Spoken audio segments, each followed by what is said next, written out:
Hello and welcome to another episode of Olive or Twist, where today we'll be looking at the screwdriver. To start us off, we need 75 ml of our vodka.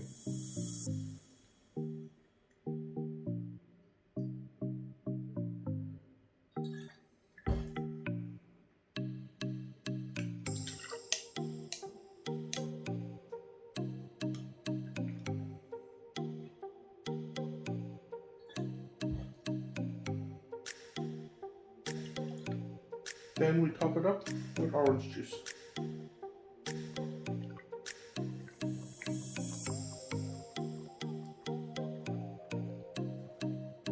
Grab your straw,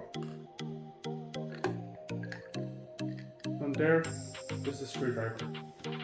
If you want to up the alcohol content of your screwdriver, you can add orange liqueurs for triple sec